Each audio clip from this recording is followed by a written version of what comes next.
Ladies and gentlemen, please welcome Microsoft's Group Vice President, Platforms, Jim Allchin.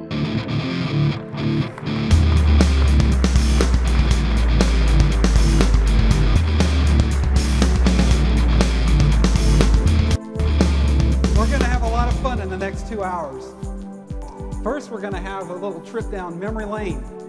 How many of you remember Windows 1.0? Huh? How many of you?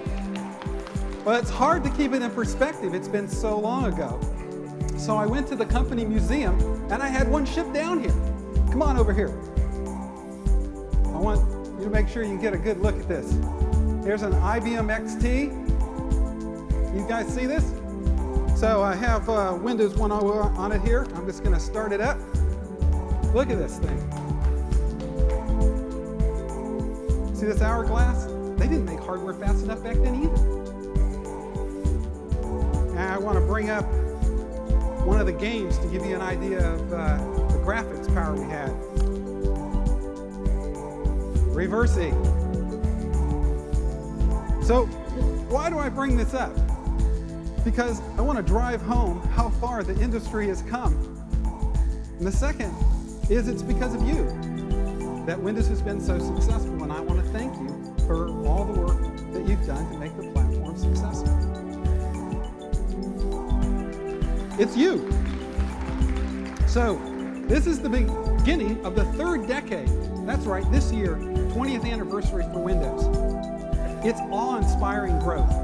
During the first 6 years of Windows 1 through Windows 3, the industry shipped, give or take, about 30 million PCs.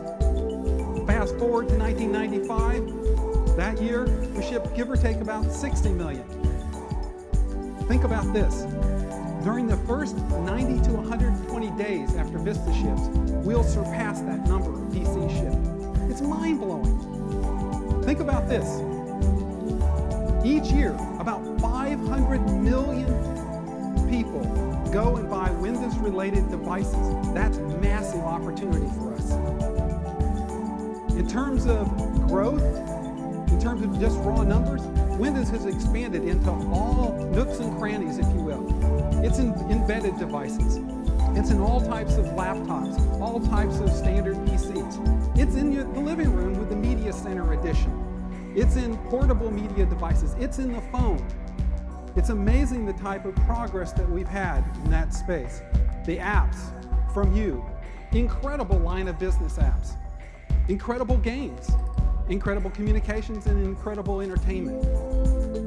Now, whether it was back in the early days of 1985 or whether it's today, the first movers are the ones that had the biggest advantage. I want to show you a first mover for Windows Vista. There's a company, an innovative game company called Crytek, that's going to have a game that's going to ship simultaneously with Windows Vista. Now, actually, they won't let me show you the game today, but they will let us show you a video showing some of the power of the platform. You have to understand that the PC will always be ahead of the game consoles in terms of the power, just because it's an extensible platform and can keep evolving. So we're going to roll a video in just a minute, and I want you to look at the realism that is possible. I want you to look at the shadows, the light, the way the leaves move in the wind. Can we roll that video?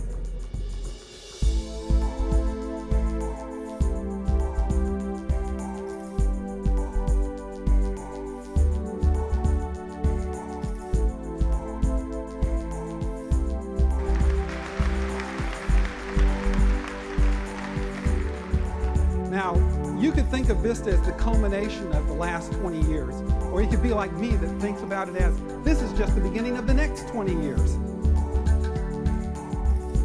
And that's what we're going to talk about today. You've seen flashy demos, but for the next 2 hours, we're going to get a little bit dirtier in bits and bytes. I'm going to talk about the Windows platform and give you an overview. I'm going to talk about the 4 pillars that I talked about at the last PDC, the same 4 pillars. We're going to do a programming lab. That's right, we're bringing it back, popular demand by some of the architects to come out and show you code samples. We're also going to show you real apps, both a sample app and one from an actual company that's using the Vista platform. Lastly, I'm going to talk about the opportunity for you and for Microsoft, us together. I stood here 2 years ago in this convention center as we were starting the journey for Windows Vista. Since then, we've released 2 versions of the Media Center, 2 versions of tablet. We've released a 64-bit client, 64-bit servers, new versions of the server, a massive update of Windows XP SP2 for our customers, and we've shipped Windows Vista Beta 1. Now at that PDC, I talked about more transparency, and we have been following through in that. We gave you the bits in the early alpha stages of Longhorn, and that feedback was incredibly valuable to us. We've also been providing community tech previews.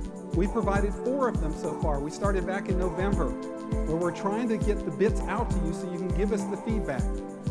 We're going to continue that today. We're going to be giving you an intermediate build between Beta 1 and Beta 2. It's the build number 5219. It's a build that isn't Beta 2, and it's got lots of issues in it. Nevertheless, it shows our progress that we're making, and we're very proud of the way we're building the software today. The PDC is an important milestone for us. We've got 2 more after this before we're going to be shipping. Beta 2 will be coming as soon as we feel like we've got it in the bag in terms of the basic set of features, and we will go broad with that to a wide variety of customers and for all the audiences. We feel very confident about broad availability by the end of 2006. Now, why do we feel that confidence? We feel the confidence because we redid the way we were building Windows. During the last 2 years, we completely re-engineered engineering. And maybe in some of these talks around here in Birds of a Feather, we can spend time explaining how we did that, because it's given us more confidence to give out the community tech previews and to know that the builds are going to be of quality. And every day we're cranking out a new build. And it gives us the confidence to know that we're going to be able to hit the end of the year. Now, everybody talks about the internet. Enough people don't talk about the things happening around the internet. Both the internet and all the excitement around the edge of the network is the backdrop for Windows Vista. The internet is the sea we all live in, float in. It's both a destination, but it's also a pipe. And I don't think people understand how incredible the pipe is and what that's going to mean. Now, I want to talk about why I think the edge is so exciting. The proof points. First, hardware abundance. Just think of the power of the CPU. Most smartphones have more power than that machine over there today. Think about the graphics processing units. Incredible power, massive storage, incredible communication bandwidth. How about all the form factors? Everything from the living room, nice AV rack level system, to game players and phones that are basically cosmetic accessories, in tablets where we've made handwriting the next step in the computing. Amazing form factors. Peer-to-peer is another change that's happening in the industry. And I'm not talking about just music. I'm talking about what's happening in terms of being able to share photos or doing video calls or even high-performance computing. That's all about peer-to-peer technology. And that's happening because the internet is just the pipe and the happening areas on the edge. The user model is also changing. Used to be on the internet, you would just browse around. Then search became the thing. And today, I think it's more subscription, where you're actually going and getting the information once that you need and having the information come to you so that you can act on that information and do the things that you want to do locally. And you will be acting on that information locally because there's so much power there. You're not going to be editing some video, home video, across the internet for a very long time. I also want to point out that even if you're a destination on the internet, if you look at what's happening, those services are spending their time trying to differentiate on the edge because they want that user interface differentiation. Finally, because of so much happening on the edge, it's also a malicious attack point. And And it's something that we, as the operating system company and the platform provider, along with you, have to be very knowledgeable of. Now, the Windows platform was designed specifically for this environment. This picture of the Windows platform is covering these 4 diagrams. You remember this? This is the same general picture I showed 2 years ago. Now, why are we unique? We're unique because we have an end-to-end approach to this. All the pillars work together. Now, other companies may have great solutions in one pillar, but you're forced to glue together another pillar perhaps from another company. You might have a flashy presentation system from one company, but you have to get a data layer from another. In Vista, we've got one model, one common architecture with components to manage presentation, data, and communications, all built on a safe and reliable foundation. Now, what I'm going to do is I'm going to just go the next level down and just talk about the architectural principles for each of these. First, presentation. The goal of this pillar is that we want to provide every piece of technology you need for going from HTML to being smart. We include a deep compositing engine that handles vector 2D graphics, 3D, images, text, media, all composited together in real time. And if there's hardware, we use the hardware assist. Another important thing that we're doing in this pillar is that you'll find that data is usually trapped in fairly ugly tables or grids. We're trying to unleash that and let you be able to do rich visualizations, to do the binding from data and make apps like never before. In the data space, the goal of this pillar is to store, manage, access, and find data, whether it be local, on the network, or on the internet. Now, this particular pillar has had major breakthroughs since the last PDC. And I'm going to talk about that a little bit later.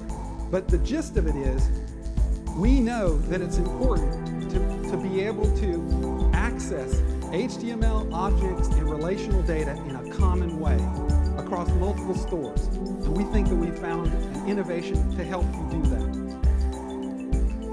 In the communication space, the goal is to allow apps to communicate securely, reliably, whether it's to devices, systems, or to other people.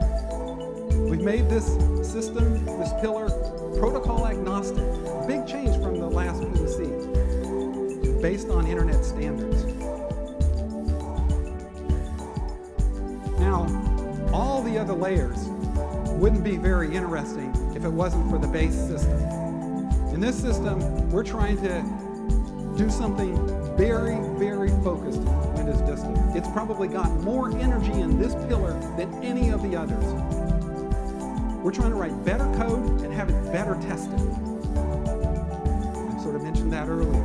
We're also focused on isolation at all levels, whether it be at the network level or whether it be in terms of the way processes actually operate on the system. Great device management, and with an incredible focus on deployment and servicing. So that's at the first level. Now let's go deep. You can read this, right? Good, because there's going to be a test on it at the end of this conference. This slide is available on the MSDN site. It's also going to be covered in lots of the sessions. I bring it up because I think this will be helpful as you look at this diagram. I also think it's on ComNet for you to learn the different terms that we're using here so you can map them to the sessions. Vista, as you can see from this diagram, is a very broad and deep system. We've got substantial innovation in each of the pillars and in making them work together. Hundreds of engineers, as Bill said, are here from Microsoft to go deep. And there's something like 150 sessions on this. So there's one other thing I wanted to mention. When you look at this slide, you'll see that we've highlighted the changes since the last PDC, so you can give an idea of the things that we've changed and learn from your feedback. So now I want to take the next step down again, and I want to talk about the base services. As I said, this is a prime focus area for Windows Vista. Hundreds of features, and I have time to only cover a few. Let me talk about deployment and servicing for just a minute. Deployment's a big problem for corporate accounts. They get lots of images that are huge, and they have to have individual images for the different computer environments. What we've done is we've created a new imaging model so that we can pack images together, and we actually do single instancing, so the size is much smaller. We also have offline servicing. Another aspect in the deployment is something we call NAP, or Network Access Protection. That's the idea that you can take a machine who's been out in the wild and bring it into an environment that's protected, and the system goes into quarantine until it passes a certain set of deployment scripts. We've also worked on customer feedback. Customer feedback has really helped us understand what's going on. As systems would get in trouble in the field, we'd get that information from Microsoft, and we also share that with you. For example, some of the information that we've gotten back has shown that some of the problems aren't our software or your software. It's actually hardware. So one of the things we're doing in the reliability space is we're adding hardware diagnostics along with hardware monitoring to the system. So if we start to smell something going on with memory, which may not be ECC'd, then we can do something about it. Or we start to smell that the disk is starting to have faults. We can do something about it. We're also reducing reboots, we believe at least by 50% in terms of configuration. That's also something that you should work on, and let me explain why. We've added something called a restart manager, a reboot manager in Vista. And if you call that, it can help you decide whether or not certain DLLs, or it'll shut down certain parts of the system and keep the rest of the system running so that you can replace certain DLLs without the system having to reboot. We've also added transacted storage. Transacted storage across the registry, across the file system. In fact, we put basically a distributed transaction monitor in the system, and you can link your data store into it so that you can get one transacted update across all of them. Let me talk about security for just a minute. There's a lot of information. I've just got a few features on the slide. One I need to talk about here on the slide is called user account protection. I think about it as just running a standard user. That is going to be the default in Windows Vista. And we've corrected the Windows Vista system so that it can operate in a reasonable way running the standard user. You need to make sure that You need to make sure that your applications also support that. It's a very key ask that we have of you. On the performance side, let me just give you a demo of some performance stuff.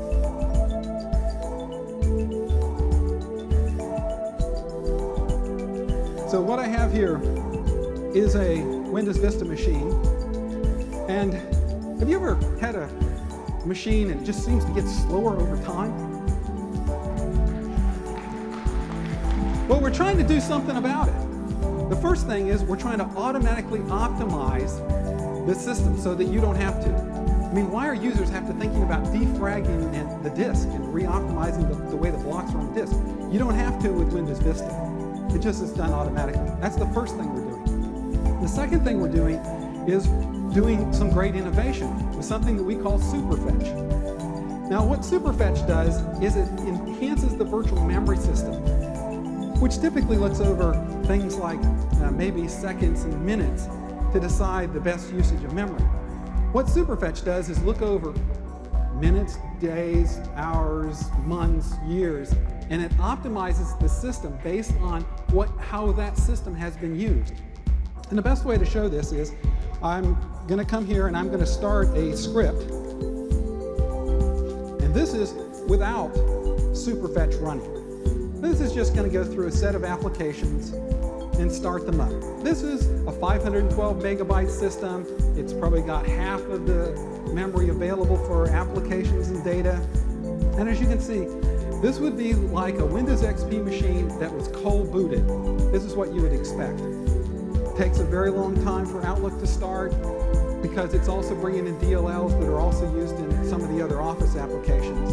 And it just sits and reads these in. Now, if you were to immediately restart this in XP, you'd get pretty good performance because the virtual memory system would immediately take advantage of the fact that those pages were there. But what if you rebooted? And it doesn't matter how long you waited, it would be the same cost of waiting through this whole event sequence again. Or what if you went away for lunch and came back? Or what if you hibernated? In all those cases, the system was actually slowing down. So what I'm going to do now is I'm going to make the system cold again. It's just going to clear memory. Now I'm going to start Superfetch. And I'm going to bring up a monitor that I've got here. And I want you to just look at the green line here. And what's happening is this system is now prefetching all the programs and data that over a long period of time has been used on this machine. And it's just bringing them into memory. And we will remember this coming back from Hibernate. We'll remember it on boot and the like. So if you don't touch your machine, it's sitting there optimizing and getting it ready to do the things that you typically do, only do them faster. So if I run that same script, let's just see how the performance goes. I didn't even let Superfetch complete, but you can get an idea. This cool or what?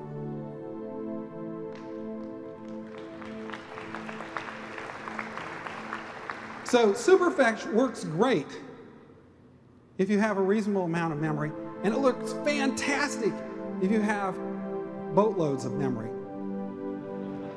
But what if you don't have boatloads of memory? Wonder what you would do then. Well, we thought about that. We said, you know, a lot of people have these USB memory sticks. I wonder if we could take advantage of those and make them part of the virtual memory system. I just plugged in this USB memory stick, any USB memory stick, and as soon as it recognized, we just got another 500 megs of memory on this machine.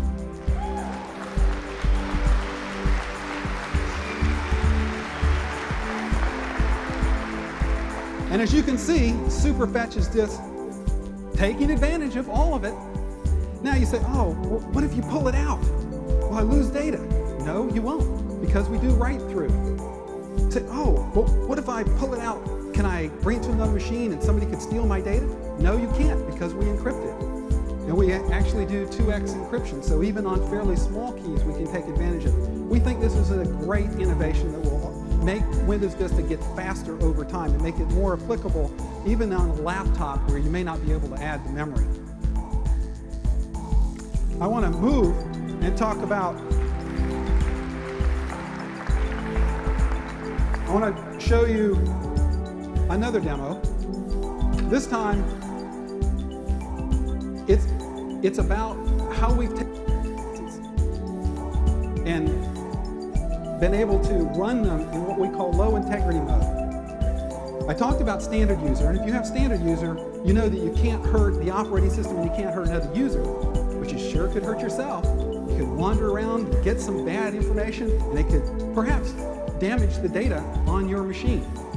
Well, what we really wanted to do is run certain processes in low integrity mode so they're actually sandboxed and protected from the rest of your data. And that's exactly what we did in Windows Vista. What I've got on this machine is it's a Windows Vista machine running a VPC, and I've got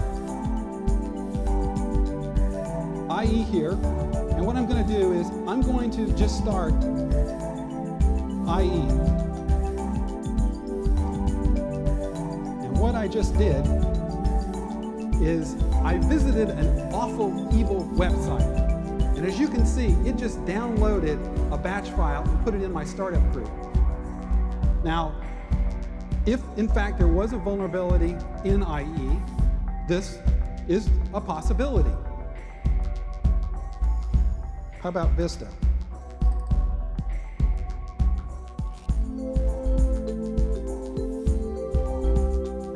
Startup group so you can also see it.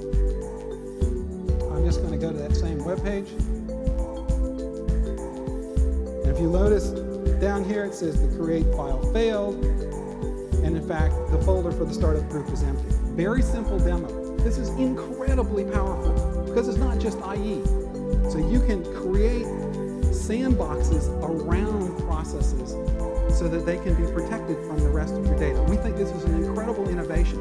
It means that even if we don't, as we all can't write perfect code, even if we don't capture all the vulnerabilities, IE is still protected. Your data is still protected. We think this is an incredible innovation.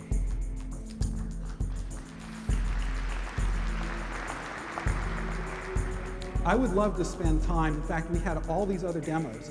But because this talk is going to go so long, I'm not going to be able to show them to you. But if you go to some of the sessions, they will be able to show you many of the demos that I wish I had time to show you here. I want to move to the next pillar, which is the presentation pillar. There are many challenges at this layer of the system. Our goal is for you to be able to write faster applications, make it easier to write. We want to improve the usability for the users through incredible new look and feel. We want you to be able to stand out in the way you do your applications. We want to help you target different form factor devices. We want to give you facilities to do rich along with smartness, and we want to integrate designers into the process. There are amazing number of expectations that customers have today. Now, Microsoft pioneered some of the best techniques for doing some of the current state-of-the-art web systems today. You can look at the Outlook web access and see how much better that is than how Hotmail is. Hotmail is going to be changed to use the same technology, but you can get a contrast there between doing incredible things in terms of DHTML and just doing the standard things. The next level up, people have tried to create rich islands by dropping down ActiveX controls, and within that island, it's pretty cool, but it doesn't interface with the rest of your app or the rest of your page. And in the smart client space, we have lots of innovations that we've been working on through the years, whether it be in WinForms, DirectX, Win32, and all the great stuff in Office. That's the world the way it is today. We know that we can do better, and we're going to do that in Vista.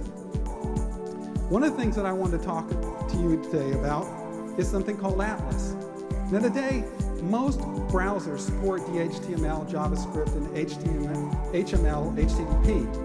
And many cool websites are now using those. Generally, people talk about this as AJAX technology, asynchronous JavaScript and XML. What it shows to me is a demand for richer experiences.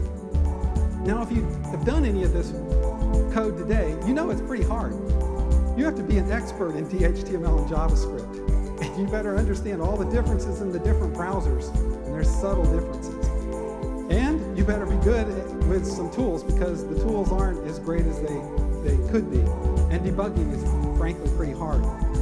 So what we're trying to do is create a framework, extension of ASP.NET, that lets you build rich web experiences without the pain that you're currently going through in terms of doing this client-side scripting. So we're providing this client framework. It runs in any DHTML-compatible browser, and it's deeply integrated in with the familiar tools that you're already used to. And you'll see a demonstration of that in just a minute. Now, the Windows presentation layer foundation is a piece of software that's composed of two pieces, an engine and a framework. Now, we think that we are light years ahead of everybody in this space. In the engine, we have a single runtime that can be browser-based, forms-based, graphics, video, audio, documents, all composited together in real time, as I said before. Now, what does this mean for you? I'm not talking about just the desktop, I'm talking about your apps. Have you ever tried your app on a high DPI monitor? Does it look good? Well, if you've written into the engine and using this technology, you don't have to think about high DPI monitors anymore, because we do the work for you. It's not special APIs that you have to use, it just happens automatically. The other piece of the Windows Presentation Foundation, and as Bill said, this used to be called Avalon, is this framework. It's an extensible environment where you can subclass the controls that we provide, or you can write brand new controls. You can use a declarative markup language that we call XAML, or you can use a procedural language. We can do the rest for you. Now, wouldn't it be nice to have a subset of this on devices so you could target them? Or how about other systems? Well, we've been asked, and we're introducing something called WPF/E, the Windows Presentation Foundation/everywhere. Now, this is very early work, but the concept is that we're going to create an interactive experience on devices and the PC. It's a strict subset of the Windows Presentation Foundation. It's a lightweight download. The programming model is XAML, but instead of procedures like C#, we're going to use JavaScript. You have access to all the WPF tooling that you currently have. And this is something that you're going to be able to start providing feedback to us basically now. And I think the best thing to do to wrap together all this particular pillar is to see a demo. Before I show you the demo, I want to show you how this all looks when you piece it together. We think that we've taken each of the areas that we were a little bit weak in before and expanded beyond anything anyone else in the industry has done. So let's look at all the pieces together with a demo. I'd like to invite out Darren Deacon to walk through the demo. Hey, Darren. Thanks, Jim. Jim, I know you love movies. I do. And I know you use the Netflix online service to order them. Great service, as many of the people in the audience use. There's a couple things. We've been working with them over the last few weeks, along with their website design partner, Resonate, to build a Vista exploitive application using some of the technologies that you just talked about. There were really three things that we were trying to accomplish with the application. The first is to create a much more compelling user experience that's more usable and interactive than what you could do today with the existing technologies on the web. The second thing is to use software as a way to differentiate the software that they create and the experience they have from their competition. And the third thing is, being a media company, they want to run on a wide variety of devices. So what we've done is we've created a Netflix application using Windows Presentation Foundation that runs on a PC, on a tablet, on a media center, as well as on a cell phone. So let's take a look. Sure. So the first thing you'll see here is this is a WPF application. Netflix exposes all of their data using an RSS feed. So what we've done is we've used WPF to create rich data visualization of those services and to visualize that here in this application. You'll notice across the top here, we have a list of recommended videos that they have. We have a top 10 list. I can scroll through this. Top 100. I can scroll through this list and see different information. There's the recommended list, things like that. Let's take a look at one of these. As I hover over, I can get more information on these, and you'll see some nice little animations there. Here I have a synopsis. It tells me a little bit about the movie. I can get more information on the cast. I can even go and see a review on that using the community of Netflix users that are out there. And again, all this data is coming in over an RSS feed. So, highly rated movie. Let's add this to our queue. Here's another one, Mad Hot Ballroom. Looks sort of like a good one. What do you think? Yeah, it sort of fits the music we started off with. That's right. Let's take a look. Here's a new menu item called Previews. If I click on that, directly within the application, I'm able to view high quality video. You notice here I can still navigate to the other menu items, see different information, go to the preview. I can control the video directly in line here. Let's add that one to our queue as well. I'm a huge Sopranos fan, and this weekend I was thinking about adding some of these, so I'm just going to go here and add a couple of these videos. Here's another one. I see, one more. Boy, I love those animations, don't you? Yeah. I just keep adding them all day long. Well, what's this at the top? Should I add another one here just for fun? This thing across the top is called the accordion view. Oh, when I have movies in my queue, I'll generally have 80 to 100 items in there, which makes it hard to visualize all those on one page. So what we've done is we've created this accordion view, which allows me to expand and contract all these things using the 3D capabilities of Avalon, and I can see everything within my queue. You'll also notice here I have an expand tab so that if I want to see a bigger picture of what my queue looks like and reorder some of those things, I'm able to do that. We all just saw Napoleon Dynamite in Bill, so why don't we move that one to the back? So we can move that one, to the back here, and I'll scroll through here a little bit. Those Sopranos movies that we just stuck into our queue, why don't we click on those and move those to the front of the queue? So just by simply clicking a couple buttons here, I'm able to simply manage the movies in my queue, and you'll notice here up in the accordion view, the view has been updated. And one last thing on this application, you'll notice here, based on the items in my queue, Netflix is making recommendations for me. So right here, it's using additional screen real estate to give me suggestions on other movies that are available. Pretty cool application, huh? Super cool. So why don't we take a look at it now?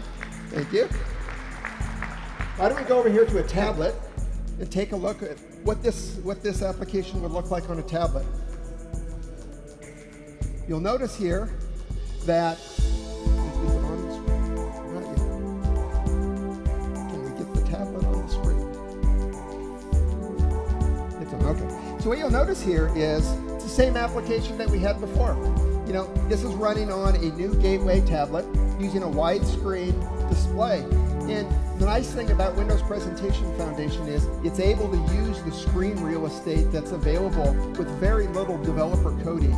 So in this case, WPF has automatically relayed out the images of the videos to take advantage of that screen real estate. You'll notice here, I can use a stylus, very simple stylus, as my input mechanism. So here, I can click on some of these and get more information, just like I did in the other application. I can see the synopsis, I can see the ratings, and I can even add that to my queue. And you notice the other thing I want to be able to do is to use this stylus on this cool accordion view up here. And so as I hover over this thing, I'm able to, just with the simple stylus, navigate that particular accordion view. Great. So pretty cool, huh? How about on devices? Well, there's one more thing. Oh, how about the media center? Exactly. How do you like my new big screen media center back here? This yours? Why don't we project this up here? What do you think? Okay. Yeah, how would you like to have one of these in your home? I would. It's why the power went down yesterday. That's right.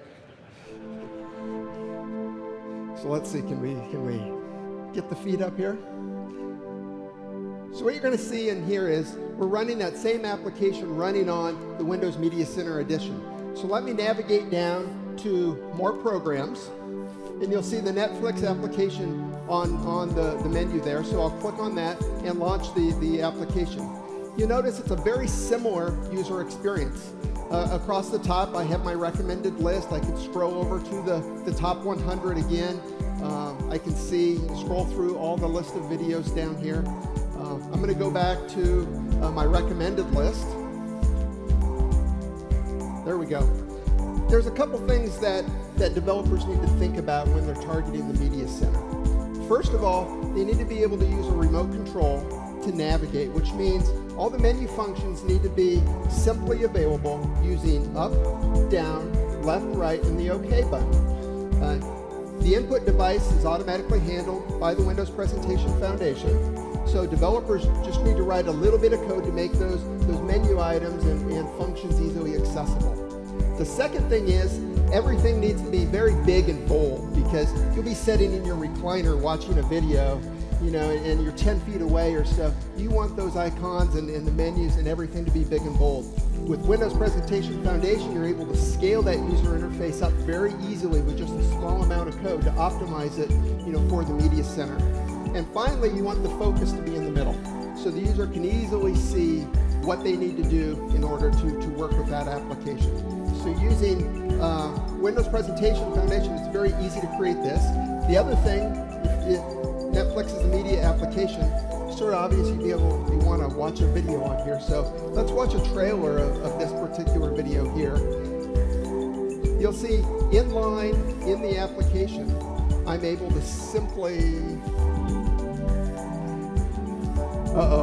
there it goes. So I'm able to simply get that video, that live trailer, within the context of my application and see it, so Netflix can control the branding and everything of their apps. So let's close this out.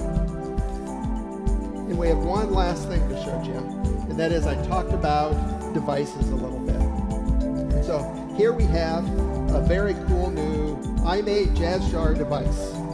It's a 500 megahertz processor. It has 2 cameras. It has an integrated keyboard. The screen swivels around. I can use a stylus to navigate it. Very cool device. And so we've created a version of Netflix, in this case using the .NET Compact framework, which is available today. In the future, you'll be able to use the new WPF-E technology to make it even richer to run on this particular device. So let's take a quick look here. I'll pull out a stylus. So in this case, I have the same application. I'm able to navigate back and forth with it, and I can click on this details page and see the same details that were available in all these other experiences. And I'm even able to view a rich preview directly in line in that particular application. It's being streamed down. Is this cool or what? Not bad, huh? There's one last thing before I leave that I think is the most cool thing about this entire demo. The folks I talked about from Resonate. About a month ago, we approached them and said, hey, we have this opportunity. We want to partner with Netflix. How would you like to help us out?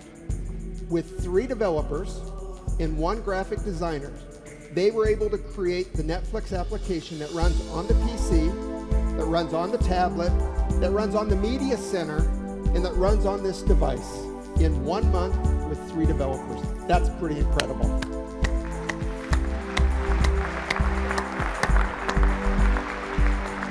So with that, I'll turn it back to you. All right, thanks. Thank you. When we were preparing for this conference, the team came to me and said, hey, we've got this really cool device. And they showed it to me, and they said, I think a lot of people at PDC might like this device. And they said, but it's greater than $1,000 retail. They said, can you help me out? So together with partners, we're making this available for the people here at this conference in a limited supply for the low price of $149. And you can go to ComNet and get in line for the limited supply. It's hard to do this with a straight face, but wait, there's more. For the first 250 people, you can get a Plantronics 320 Bluetooth headset for this for only, guess how much? $9.95. So we are trying to help you out. And of course, everything about this device is being covered in some of the sessions here. So you can go to the breakouts and learn how to program this device. So don't rush out right now and try to get this. Just connect on to ComNet and they'll explain how you can go ahead and get this. I want to move on to the data pillar. I said earlier this was the biggest area of innovation since the last PDC. I want to read the challenges here because we've updated them some. How do I find and update information across different stores? How can I subscribe to the information I want? How can you use and expose the metadata and schema easily? And how can I share information with others? Our conclusion, with your feedback and some of the work that we've done, is that a single store isn't enough and that many stores are going to be the reality. We know that WinFS has innovations that no other store has or will have. But we also know that you need both the access to and updating capability to multiple stores. We are approaching this by addressing the impedance mismatch between the programming languages and the data. We also conclude that subscriptions are fundamental along with sharing. So what are we doing about it? First, we've created a uniform programming model called LINQ, for Language Integrated Query, that we're going to demonstrate in just a few minutes. What we do is we're integrating data operators directly into the language. And these operators work across whether it be objects, XML, or relational. And you get early drops of this at this conference. Second thing we're doing is we're continuing to invest in search and organization technology.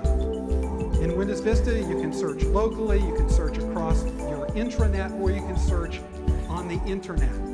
We do this across multiple data types, whether it be mail or whether it be documents of another form.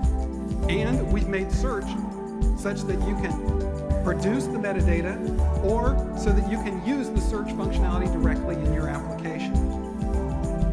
As Chris demonstrated earlier, we've built a rich RSS platform for subscriptions directly in Windows Vista. It's a single store for the applications, so it's a real platform. It's not some simple app. So you can do your own RSS work. And you get all the benefits of the indexing technology that's built in. Now, WinFest is still under construction. You get bits on the DVDs that we're going to give out today. We would like feedback on WinFest to know if we're still on the right track. We think we are. We want that feedback. So I want to move on to the communications pillar. How can I write one program that talks to everything? How can I manage identity and access between applications? How do I make it work across the peer-to-peer network? How do I create applications that cross trust boundaries? And how do I ensure reliable and secure connections? Net, how can I write one app that's going to talk to everything in a polymorphic way? And that's what we've been doing in the Windows Communication Foundation. It's a unified communications platform for writing distributed apps. Now, we've made great innovations based on your feedback in this particular pillar. We've greatly simplified. We've unified the concepts of transport and channels. We've integrated ports into the concept of channels. We've made the system protocol agnostic. Last PDC, we were talking about WS star only. Now we've integrated REST/POX and MSMQ. We've also integrated peer-to-peer directly in the system. And because identification is such a big problem, we've created a new federated ID model that we call info cards. Now, what are info cards? Now, we've been this path before, but it's done totally different this time. We've learned an awful lot. We've learned that you want open standards. You want anyone to be able to develop their own implementations so that there can be lots of different ID authorities. So basically what we have is an abstraction layer that covers different ID providers with a common UX dialogue that hides those differences to users. So all you have to do is write to a couple of APIs, and you get identity independence easily. Now, I've been talking about communications, so I want to show you a quick peer-to-peer app before we start the lab. Now,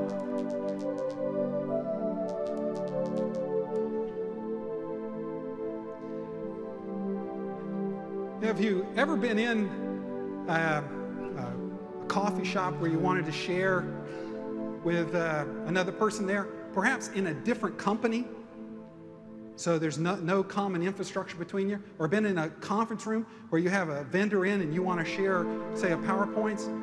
Well, we have a new technology called People Near Me that's the basis for the communications of PeerNet that we have in Windows Vista. So what I think I'd like to do is have Darren Deacon come back out and help me demonstrate an experience which we're including in Windows Vista. The main reason to show this experience isn't specifically about the experience, but to show you the type of apps that you could build in yourself.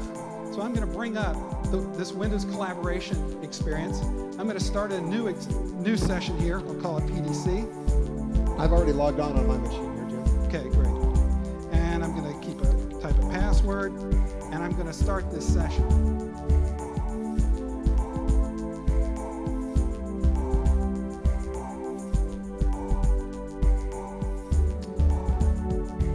So what what's happening now is it's searching, creating that session, and you should be getting a pop-up momentarily.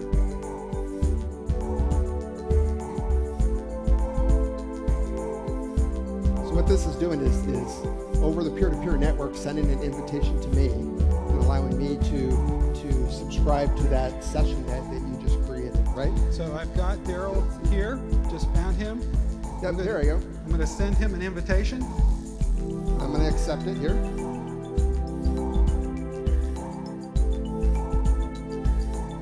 joining the session. So now that he's accepted, I can see it on my screen. What I'm going to do is I want to project this PowerPoint presentation. So I'm just going to drop it into the session. And as you can see, he can see it on his screen. And if I go into project mode, he can see it. In fact, any of the people that are created in this PeerNet environment can see that same presentation. And I could walk through the presentation here. You could look at it. You think this presentation's right? I don't think so. I think we need to make one quick change to this. Okay. Based on some data. Let me send you over the PowerPoint. Okay, so peer-to-peer, it's just sending that file over. I see it over here in my handout section, so I'm going to double click on that, and it's going to open up PowerPoint in here. We've got a little over budget here, so I think we need to change the title of this presentation real quick to the Lab Over Budget Plan. I'm going to save this, and using the file replication services in Windows Vista, it will take that file and replicate those changes back to you, so you should be able to open it back on your desktop now. And there's the over budget. And be able to see it. That's cool. Thank you very much. Yep. The important thing on this particular demonstration is not the particular experience, which we haven't completed yet for Windows Vista, but it's to think about how you and your application can take advantage. This is very, very cool underpinnings. It uses IPv6, so it makes it through lots of NATs and firewalls. It uses the file replication capability, and it creates a PeerNet. Even if you don't have an infrastructure node in wireless, it'll automatically put the system in an ad hoc mode, and you can just use it through some simple APIs. Okay, how about some code? I've asked 4 architects to come out during the next 40 minutes and walk through each of the pillars. So I've got Don, Anders, Scott, and Chris. They're going to touch on all these different areas that I've been talking about in Vista. Don? Hey. Thank you, Jim. Thank you, Jim. I got an itch. I got to write some code. I got ants in my pants, and I need to code. So, just to tell you quickly what we're going to do, on the data front, we're going to look at having a single programming model for query and transformation over any kind of information source. We call that LINQ. On the communications front, we're going to see that we've got a single programming model for hooking up software and applications, be they web applications, enterprise applications, any kind of application. We call that Indigo. And on the presentation side, we're going to see a programming model that spans all kinds of devices and embraces, in fact, celebrates the distinction between the programmer and the designer/artiste. So, without further ado, I'd like to bring out my good friend Anders Salzberg to tell you about LINQ.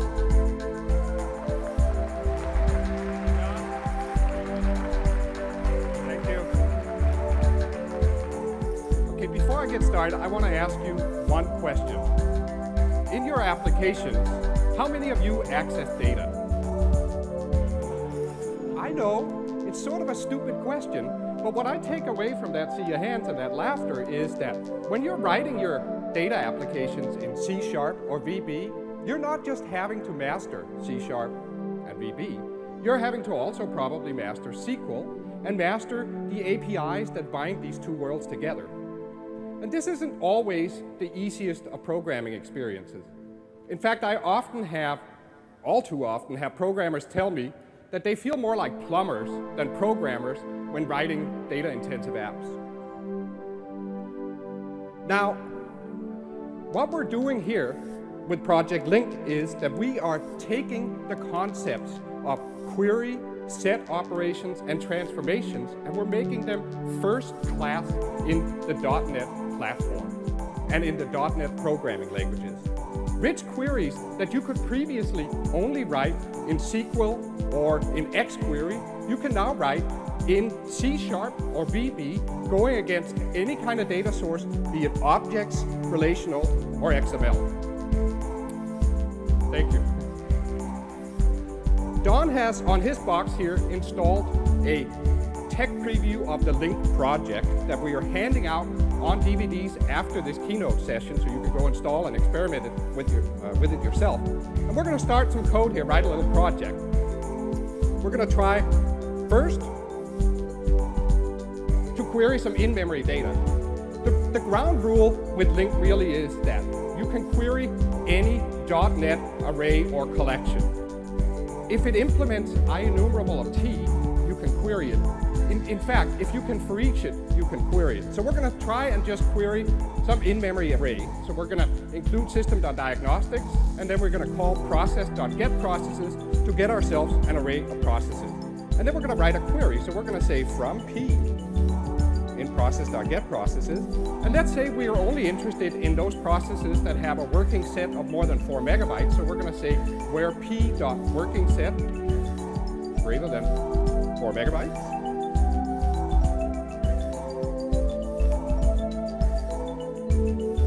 And from that,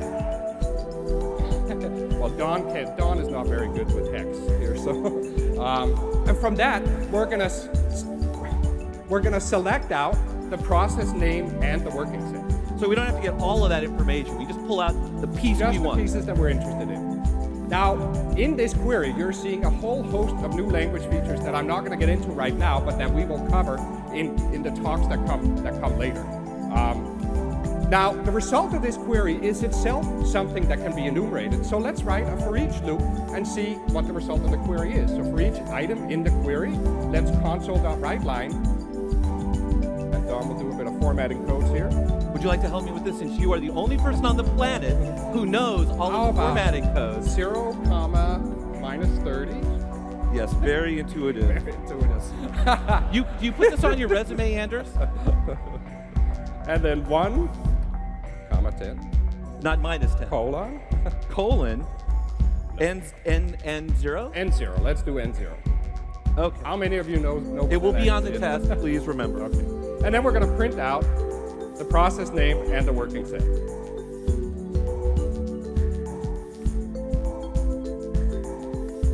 So let's try and run. And here we see the result of our query. Thank you, processes, working set. Now, one thing we notice here is that this stuff isn't ordered by anything. So why don't we add an order by clause to our query? Oh, no. Sorry. Don't hit. There we go. No, order by. And let's order it by p.workingset descending. So let's get all of the memory hogs first. And let's try and run the query now. And you know, I'm curious, Anders, what if I scroll to the top of the list will I find here?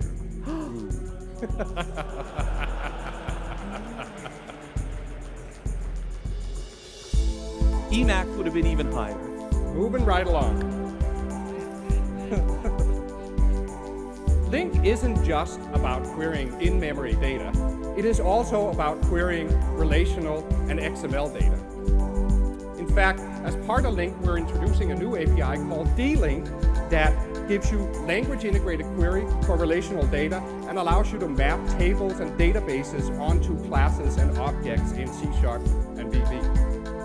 The first thing we're going to do is just go to SQL Analyzer and look at a little table that we have in a database here. We have a table called process descriptions that contains 2 columns, process name and description.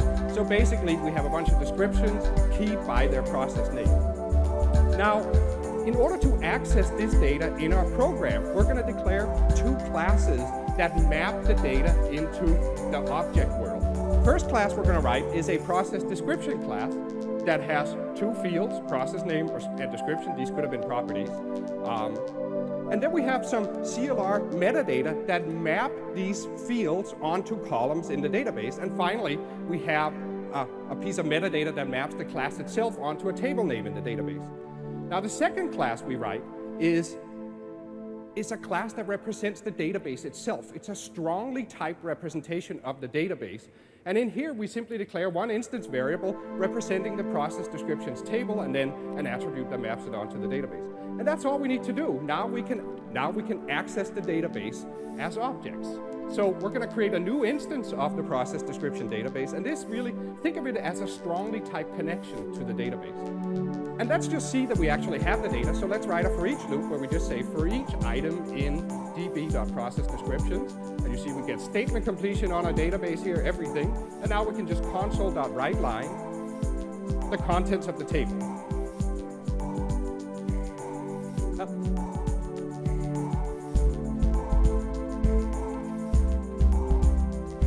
And item.description. So write out process name and description. And let's try and run that. Whoop, let's scroll back. So at the top here, well, why don't you put a read line in there? Just so we can see that what's what here. There we go, just pause right there. So here we see this very same table, but now we're accessing it directly in C#.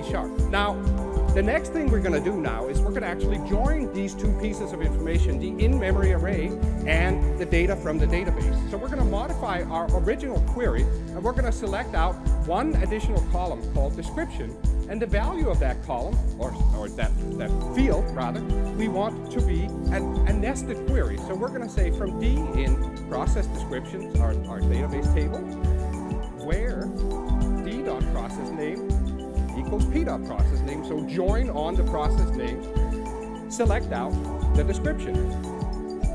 And then finally, we're going to call first or default on the result of this query to just get the first that we get back, or null if there wasn't any entry. And let's run it and see what happens.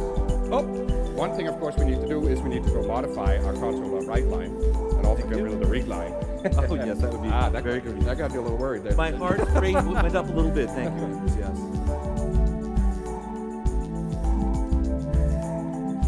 There we go. Let's try and run it.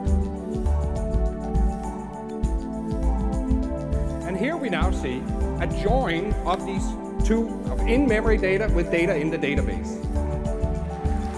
Thank you. To paraphrase our group vice president, now what would you pay?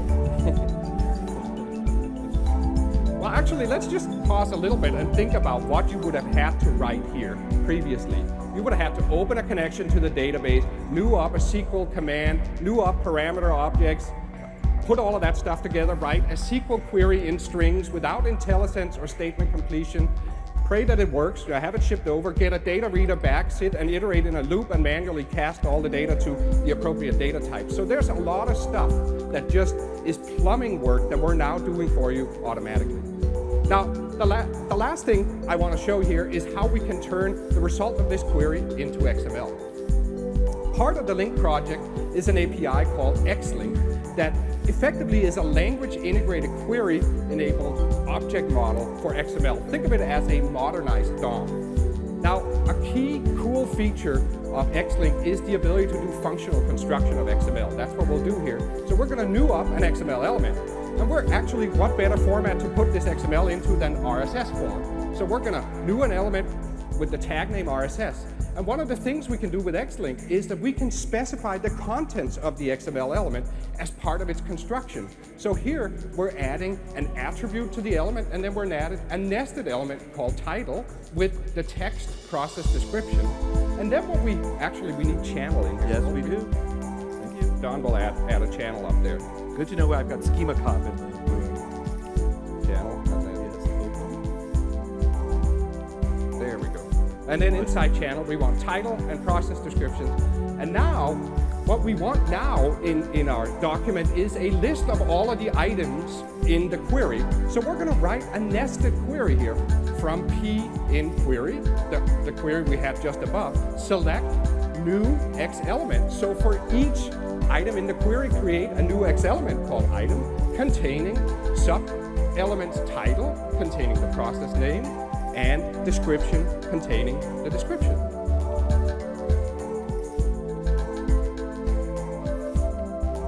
Let's close off some parens. I want that to look beautiful. now, the final thing we're just going to do is console.writeLine the XML. Why shouldn't we just be able to, in the toString method, get XML out of an XML object? There we go. And let's run it. Let's see what happens. Boom. Now we have the result of our query as XML. Let's scroll to the top, and you can see that we basically get RSS version 2.0 channel title, and then a bunch of items that were converted into XML. So that's a very, very quick look at the LINQ project. If this sort of got your curiosity up, go to our track lounge, get a white paper on the LINQ project, and also come see my in-depth talk on this tomorrow at 1:45. Thank you very much. Thank you, Anders. What do you think? It's okay? Keep going? All right. So, we've seen LINQ. Next thing we're going to do is talk about how we're going to take this program, which just runs inside of a single little app domain, and make it span the internet, make it span the enterprise, make it accessible to all kinds of other programs. To help me out on this, I'd like to bring back my partner in crime, Mr. Chris Anderson. Please give it up for Chris. Thank you, Chris. So, Indigo at its heart is a messaging system. And so what we're going to do is take the code that we just wrote, and instead of spewing the XML to the console, what we're going to do is take that XML and turn it into a message. So to prepare for doing this, what I'd like you to do is go up and define a new class at the top level of the namespace. Call a public class lap service, and simply have one method, have it be public, have it return a message. Message is a type that's built into Indigo, and call it handle message. And have it take one parameter, which is a message. Now, for this to compile, we're going to need to bring in the DLLs that we use in Indigo. So could you go to add reference and bring in system.serviceModel, system.runtime.serialization, which are the two DLLs that we use to build Indigo. And we're also going to bring in a couple of blue DLLs because we're going to show how this stuff integrates with both LINQ and with Atlas. That stuff obviously isn't in the bits that you've got. It's some experimental stuff that maybe we'll see crash on the screen again. So let's go ahead and just add ref those things. This should now, if you add system.serviceModel to the namespaces, which I'm sure you've already done. Using the great refactoring support, Visual Studio 2005. Good product pitch. Good for you, Chris. You got a career in marketing coming. I can feel it, baby. I'm working on it. What I'd like you to do, Chris, is go grab main. Take main. Remove the entire contents of main from main and paste it in some place. Here's your creative window. Paste it wherever you would like, Chris. Okay. Good choice. Now, that console.writeLine, that's so 1980s. We got to get rid of that.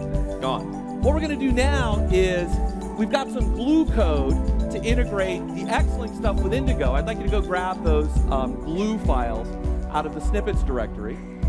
We will be showing these, we will be shipping these on our blogs, whatever. You can see the code. There's not much there. We just haven't done all the integration in the products yet. So what I'd like you to do now is cons up a new message. Okay. So to do that, I'd like you to say return xMessage dot create message. Messages have two things. They have an action, which is just the identifier. Pick a URI. Please go nuts. That's a wonderful one. I'm creative today. Secondly, put the XML in the message. Lovely. Close, close, close. We now have an Indigo service. We're done writing the service code. It's not very exciting yet.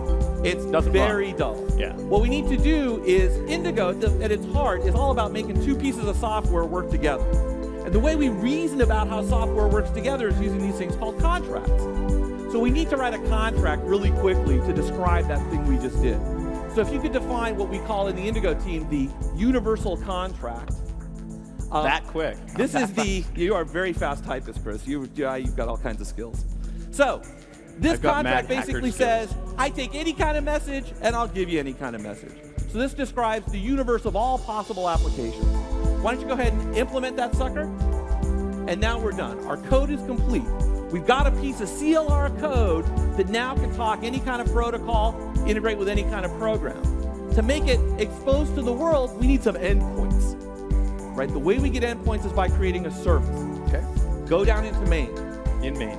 What I'd like to do is bring in the hosting code that allows us to take a CLR class that implements a service contract and spew it out to the world. And in this case, what we're going to do is say, make a service host, have it bind to our CLR type, and we're going to add an endpoint with the basic HTTP binding.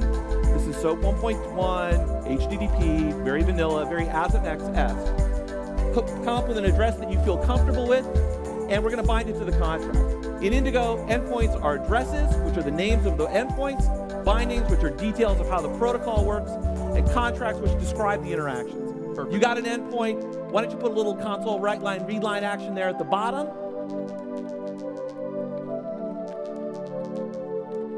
And start your engine, so to speak. Good sign. It's just good now, sign. At the last PDC, we showed you an Indigo that embraced XML, it embraced SOAP, and it used HTTP. And one thing we heard from the community since the last time we were here is, I need more access to the HTTP-ness of my application. And so to get the HTTP integrated into my program, we've done some work in the basic in the HTTP transport channel to allow full access to the richness of HTTP. So if you're writing HTTP GET and you want to have URLs, that works. If you want to write a full Rastafarian app, you're in there. So what we're going to do now is surf to our page using the browser, and we have a little bit of a problem. Something happened. Why don't you do a view source? So we supported HTTP GET out of the box. That worked great. The problem is, the basic assumption of SOAP is we don't know what you're going to do, so we have this extensibility model with headers. If all you're doing is simple data transfer over HTTP, and you don't want the SOAP, we have the ability to rinse it off prior to leaving the app domain. So Chris, would you go back to the program? And where it says basic HTTP binding, will you change it to POX binding? POX binding is a little piece of code written by my good friend Doug Purdy that basically rinses the SOAP as the messages go out and lathers them up as they come back in, so that we always have SOAP in the program call. So why don't you go ahead and run that thing now, and now if you hit refresh, good God, y'all, it's beautiful.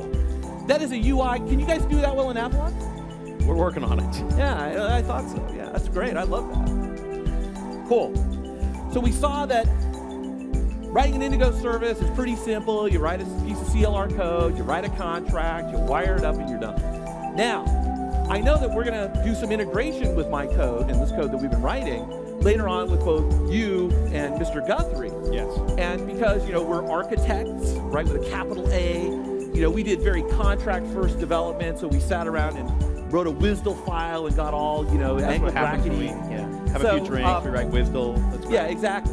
So why don't you bring in the, we took the WSDL file we wrote and ran the service util tool on it to bring in the contract definition into a way we can program with. And there's a contract called LAP contract. What I'd like you to do is go up to our service and implement it. So we've got lab contract in the list. There's a couple of methods which are variations on the ones we've written already. The difference is, instead of producing unbounded XML, these adhere to a stricter schema, and we actually use the data contract system to make the schema integrate with our programming language. So why don't you go ahead and inject, we have get processes, which just does a query exceedingly similar to the one Anders and I just worked on. And then we have a second function called match processes that does the same thing, except it takes a regular expression as an argument and narrows the scope of the processes I'm getting to only ones whose names match a pattern. So we've got our contract. Now, I know Scott is just itching to come out here and show us how to write a client program. But here's the issue. Scott's programs, his programs run in a browser, right? Scott works on ASP.NET, he works on Atlas. Web browser is a great thing. But we want to be able to integrate them with this service-oriented world that we live in with Indigo. So we got a little problem. You know that term you hear, AJAX, right?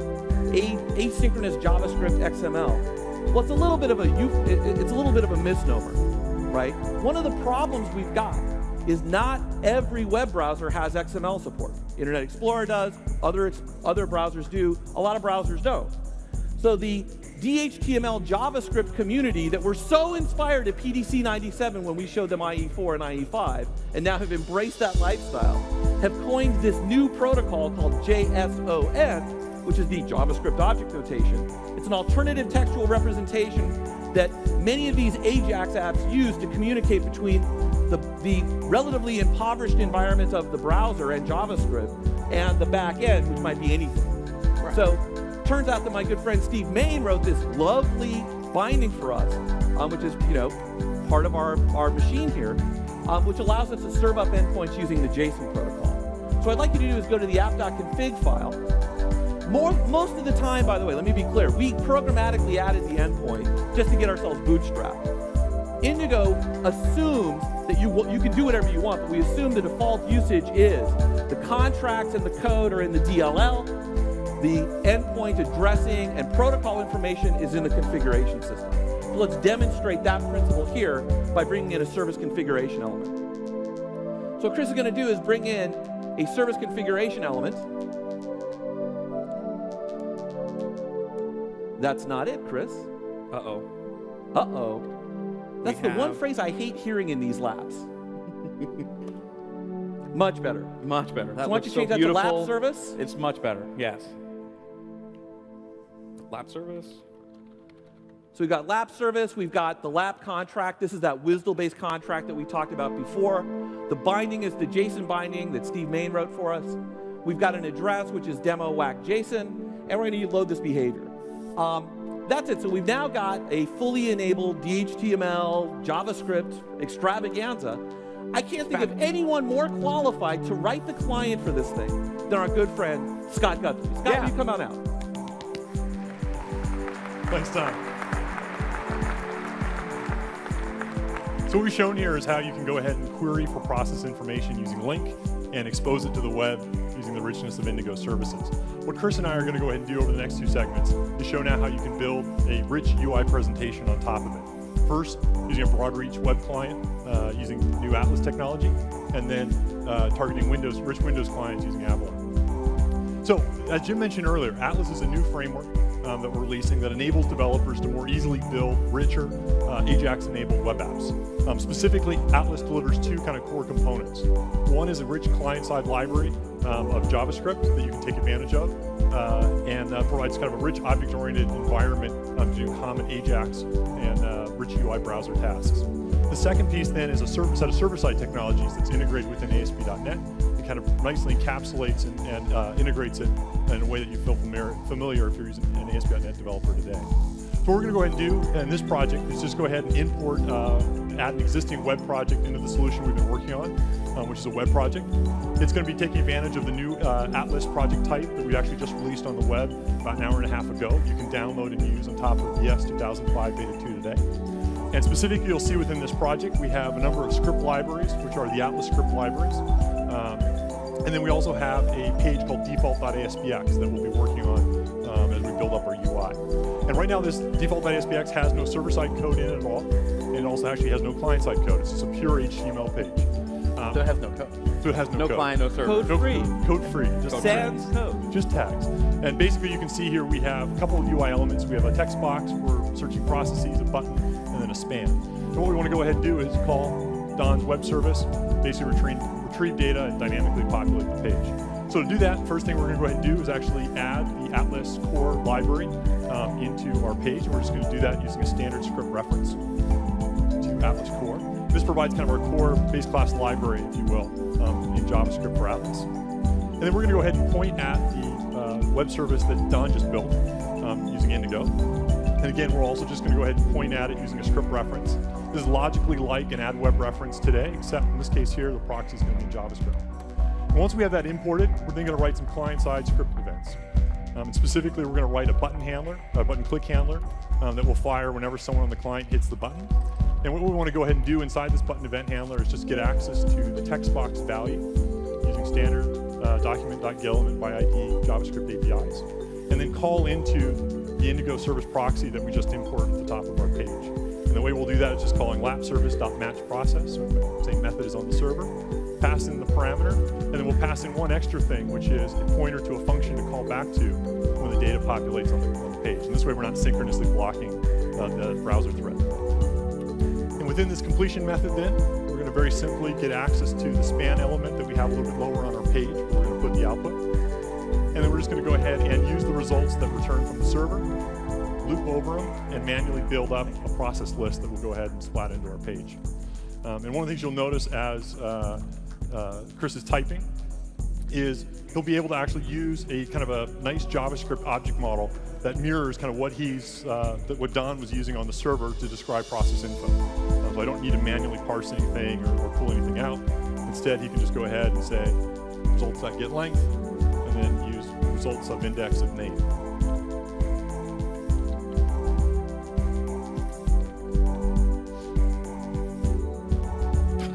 Uh-oh, someone says we have an error. I think we have a test position open for you, sir. Yes. So you do the job, you tell us what we did.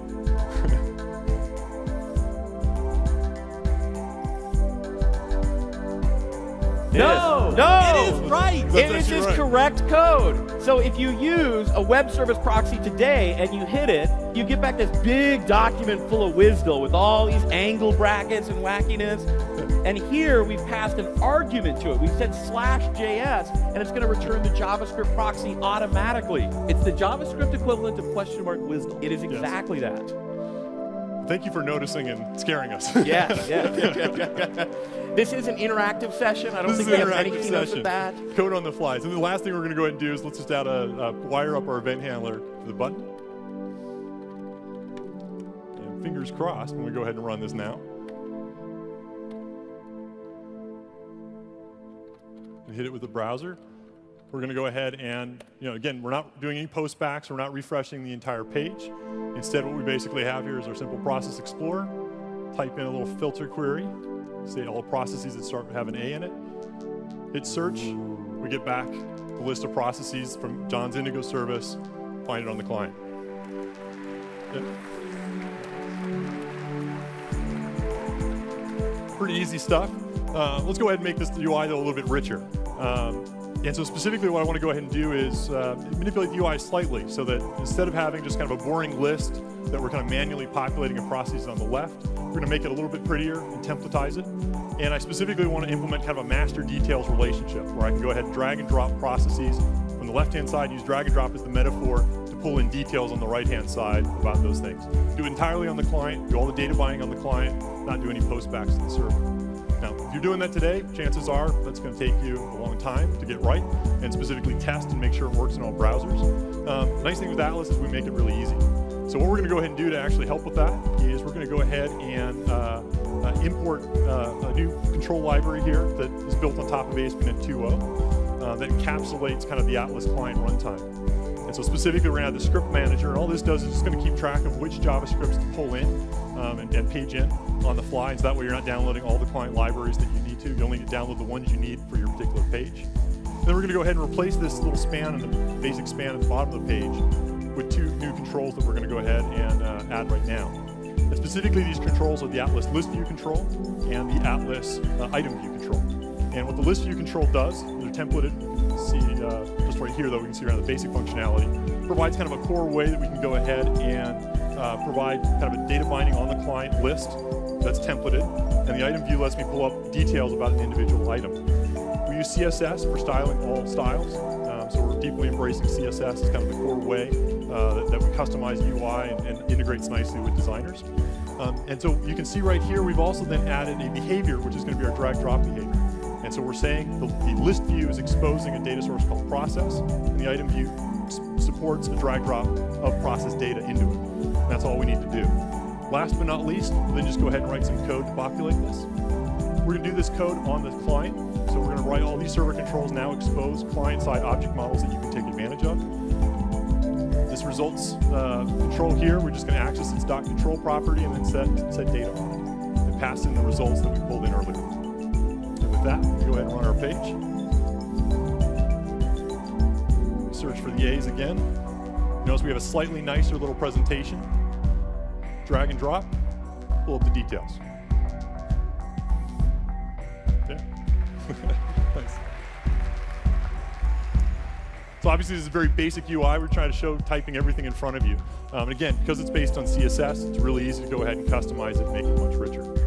Now there's one thing missing, I think, from this app, which is any true obviously Ajax app needs to have a map integrated into it, right?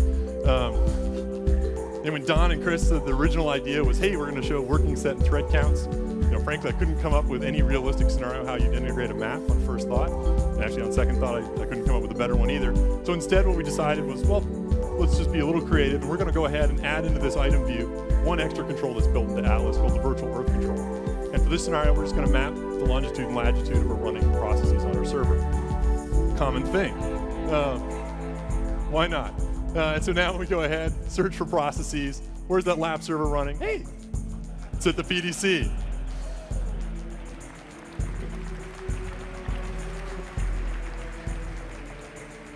It's not terribly useful, but it's pretty darn cool.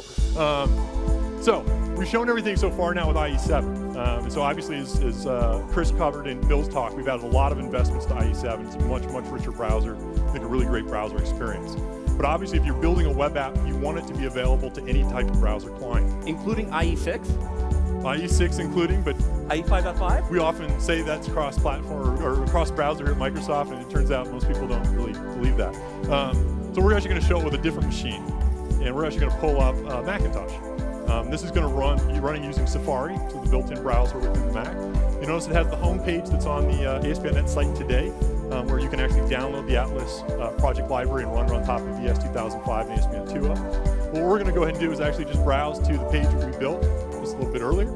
Notice it looks basically the same. Let's search for processes of type A. Hey, it looks kind of the same. Let's drag drop. There's the virtual earth. Let's move the virtual earth around just to show it's real. So basically, you're seeing the exact same app, the exact same code running against our server. Works the same. So Atlas enables you to build cross-browser apps very, very easily, as you've just seen. Atlas is also going to go ahead and enable you as a developer to take further advantage of some of the features that are in Windows and the new versions of IE. So specifically, you can build new Windows sidebar components using Atlas. You'll also be able to drag and drop Atlas controls from within the browser onto the sidebar and dock it persistently within the shell. And last but not least, we're looking at exposing some of the built-in Windows data services, things like a local store for offline data, as well as things like My Photos and My Calendar contacts, and provide them in a secure way that browser clients can take advantage of using Atlas, nicely integrate your overall experience, and give a really great developer story. So, hope you enjoy Atlas. Excellent. All right. So, I love the web, but I also love Avalon. And I think that is its real name, unlike, anyway. No, Avalon. Avalon, yes. So I'd like to build a smart client built on top of Avalon. And what we need to do first is, unlike the simple web platform that we're able to target now, we understand in the client a richer set of protocols. So what we can do is, in our server side, if you would, please, using that great config system, add in a couple more endpoints. And we're just going to have some binding so that we can talk natively with the WS star protocols, which will let us do better security and let us do some other features like that. So we've got those plumbed in. That looks great. Let's build and run that, and we're done with the server now. So you get to write no more server code, Don. The rest of this stuff is going to be UI and glitzy. Which is where I excel. It is. Excellent. So be good. A new instance of Visual Studio. We're going to create a project. One of the template types in the LINQ preview is a WinFX application, which defaults all the Avalon and Indigo bits in. So if you could call that lab client, and let's create the new project. Wonderful. It looks beautiful. So what we want to do is play around with various UI apps and open some windows. Thank you. If we can go to lab client, what we want to do is take that same contract we defined on the server and use it on the client. So Don's going to drag in a contract.cs, which is the exact same contract we had in the initial on the server side, and an app config. So just like on the server, how we can separate out the protocol and everything else about the binding to an Indigo service, on the client we can do the exact same thing. So if you would, please import that. Excellent. Cool. It's a new word. It's okay. And now we want to use this function, right? Yes, let's go create a connection to the server. Let's create a connection to the server. So connections to the server, you start by creating a channel. That channel is defined by the contract. So here we're going to create a new lab contract. We're We're going to say channel factory.create, give it the type of the contract, and then we're going to give it the name we specified in the app config. This is the level of indirection so that we can do the change under the covers about protocols or security models or anything else. So we've got that. We can do results. We can do a simple query against the channel and call the get processes method. We've got data. How do we show it, Chris? I think we should create some XAML. So if you would please open the window1.xaml, and we'll start by creating a simple list box. Excellent. And set the name equal to something. And what we want to do here is now in the code behind, simply set the item source of that of the processes to be the data we got back from the query. So Avalon natively supports data binding. All of the controls have either an item source or content property, so you can easily inject data from anything. One of the things we got feedback on was that the Avalon Indigo connection wasn't as good as it should have been. So this is an example where the default proxy that gets generated is natively bindable now. Okay? So if you would please run our beautiful application. Ooh. Rich visualization, I see it. We have processed data. Not very differentiated. No. But before we move on, I'm a little concerned. We're now exposing our process information to anybody out in the world who knows our IP address. And what I'd like to do is have a better security model on here. Well, this is actually secure already. Oh, that's true. It is. It's the WS-HTTP binding, so it's actually doing NTLM or curb auth across the pipe. But NTLM and curb auth aren't always the most internet-friendly protocols. So what we want to do is use the new info card system that Jim talked about and actually just change that to be the binding we're going to use. So without changing any client code, we're going to rewire that endpoint to point to the info card. And this is going to give us one-click security with federated claims-based identity, right? Works over the internet, works over different companies. Internet, goes through firewalls, does all this stuff. You can choose to trust whoever you want. So we get the UI that pops up, we choose the info card we want, we hit submit, and now this has sent the query back with the additional credentials that were specified in info card. And that could have come from any provider. Yes.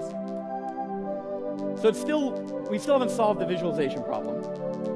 And for now, let's go back to the NTLM so that we don't have to deal with the UI popping up, just switch those back. But what I'd like to do is create a template, create some UI definition for our processes. So if you would please create a listbox.item template. And inside there, we're going to create a data template, which allows us to specify how we want to visualize something. We're going to put a simple text block in it, bind it to the name attribute, and then run this.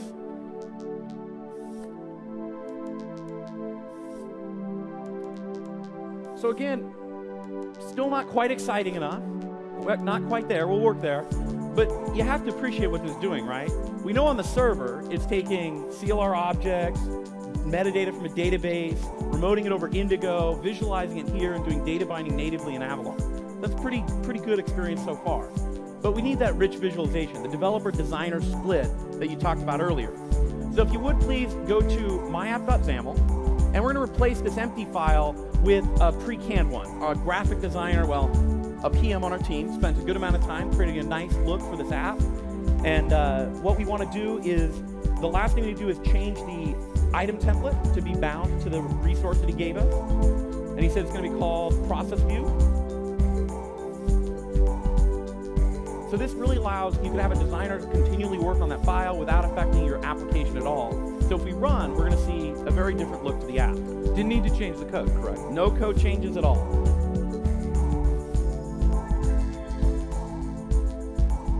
So we can see a couple of things here. First off, we have styled scroll bars. We're able to do nice effects like blurs, images, gradients, all of the stuff that you'd expect out of a nice 2D graphics platform. But this is really all kind of UI-based. It looks like a list box still, all these things. What we want to do is we want to go to kind of the next level. We want to do something that actually integrates some documents in. Before we do that, however, we need a little space on our screen. One of the pieces of feedback we got last PDC, very loudly, very repeatedly by many people, was that we didn't have enough of the basic controls in the box.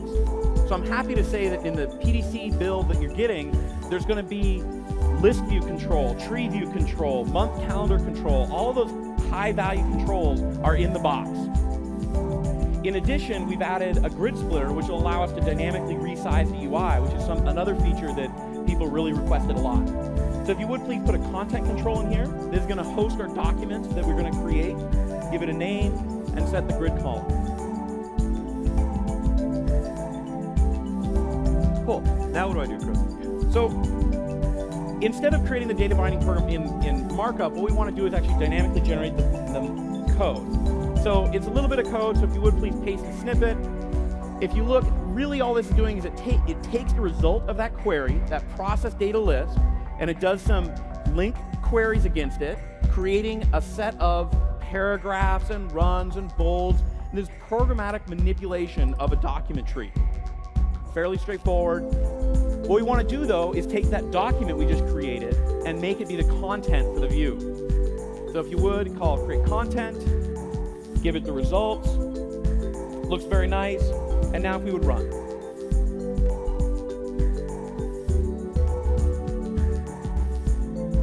It's thinking and working. So what we see is a nice document view. And if you would, Don, why don't you, it's selectable. Can you page around in it? You can scroll. You can see that Avalon automatically figures out the right number of columns to display for the document, provides a paginated view. All this gives you a rich document platform that's directly integrated with the same programming model that you had for all the UI elements, bound to the same data. Right? Love it. It's great. So, thank you.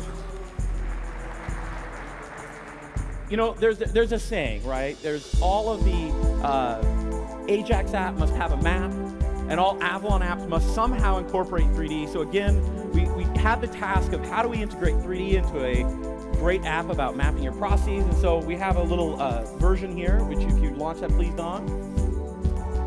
We see on the right-hand side, we have third pane. If you can maximize the window, give us some real estate. We can see that we can fly around the 3D view on the right. It's not looking very interesting yet. Ah, that's better. And if you would please resize the window on the left, you can see that that's all live data. You can select it, you can scrub it. But you know, that's actually a full 3D object. So if you would right-click on the side on the right, and there's actually something under there. So if you'd fly down a little bit closer, we can see there's something there. I can't, what is it? I don't know. Would you please right-click and let it get out of the way? Ah, yes. Whereas they have virtual Earth in Atlas, we have real Earths in Avalon. Love it. Excellent. And it was wonderful to see all those Win32 processes enveloping the globe. Yes. Yes, Win32 does encompass the world. Yes. So really, what we've seen is on the presentation side, a programming model that spans all the different areas of execution you need with Atlas and Avalon. We have a unified programming model for dealing with communication. Let's do pieces of software talk with Indigo. And in the data side, we have a great new integrated query model with LINQ. You know, 2 years ago, we were on the stage and we announced a bunch of new technologies, Avalon and Indigo included, and you guys talked to us. You told us what you didn't like, what you liked, and we really listened. We hope that the stuff you've seen here, the POCs, the control sets, things like that, show that we have been listening to what you guys have been saying. We've announced some new technologies today with LINQ and with Atlas, and if you keep talking, we'll keep listening. Thank you very much.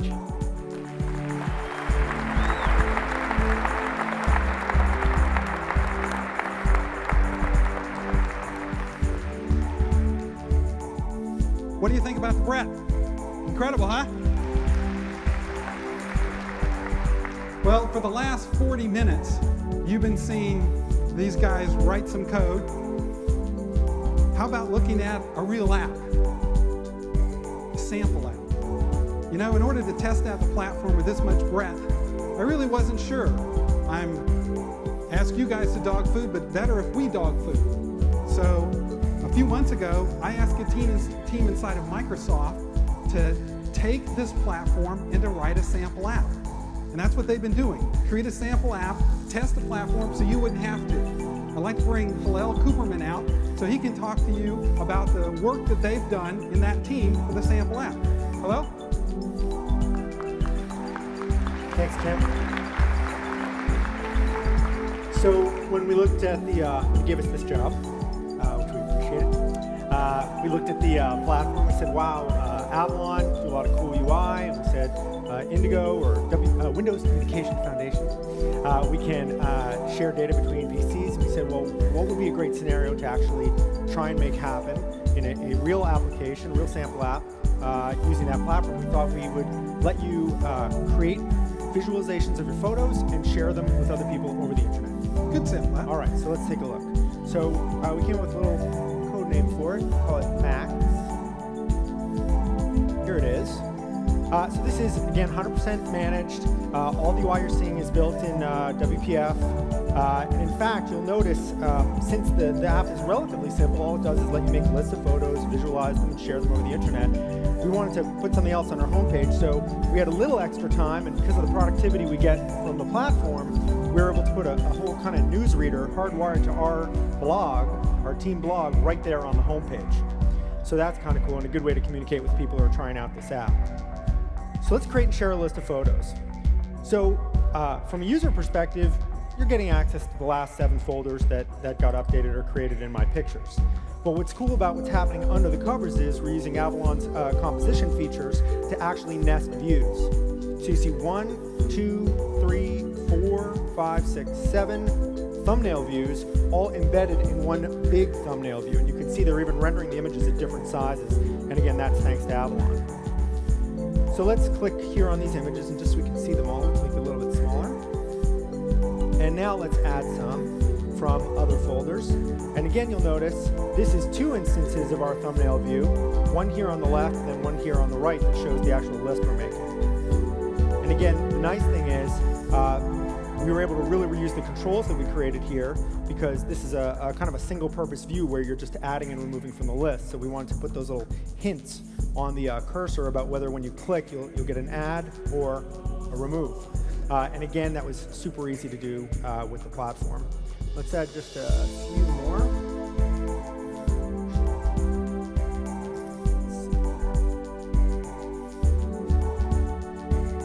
We'll add one more. All right. So now we have a good 65 items in our list, and that's fine. But one of the other things that we get is it's all well and good to have all this data. It's nice that you can make a nice thumbnail view using Avalon. But you really want to be able to make multiple views and have it be distinct from your data. You don't want to have any mixing there. So let's actually pick another view that's maybe more optimized around photos. We call this the album view. Let's zoom it up a little bit. So in fact, what we've done now is laid out all the same images. We haven't touched any of the original data, but laid them out in these templates that make it kind of a nice presentation for slides. You notice maybe this picture doesn't really look good in that layout. So let's move it and swap it over here with this one. Now you actually get the whole image.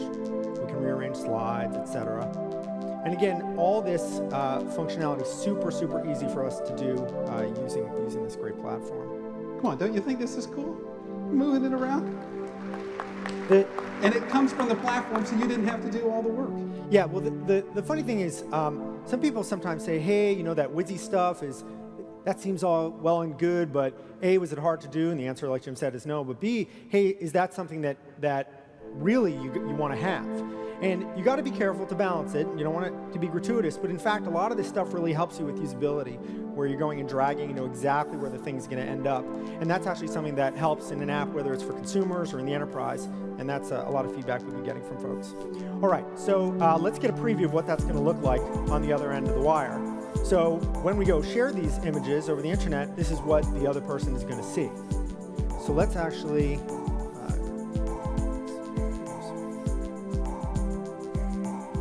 go back and let's name this PDC pictures.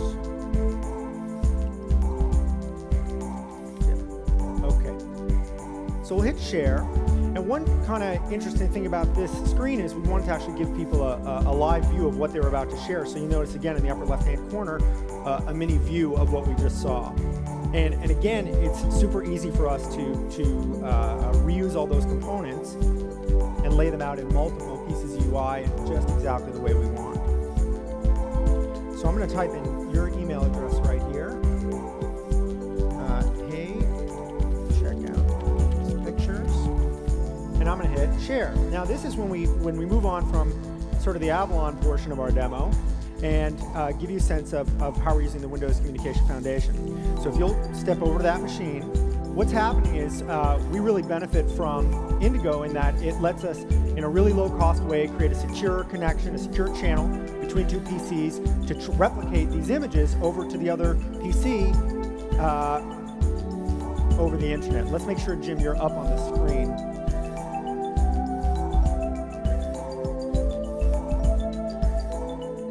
I think you are. No, not yet. Let's see what you got here. I think you're over on this machine. There we go. Great. Great. So we've gone and created that channel using Indigo with a custom data contract and a custom service contract. And in fact, you go ahead and accept the album. There it is. I was told that if you're standing all the way over there, it'll make it more realistic that the bits are traveling from one machine to another. And in fact, you'll notice what's happening right now is they're handshaking and making sure everything is all okay. And here come all the images replicating over. And again, this kind of communication is relatively standard today and going to become more and more standard, where clients want to be able to talk to each other in a secure, authenticated way, and in a relatively lightweight way. And Indigo did a huge amount of the work for us so that we didn't have to do it. So it's almost done? Yeah, almost done. 9 more, 8, 7. Oh, you can see. There you go. So play that, and let's verify that it was exactly what I shared with you.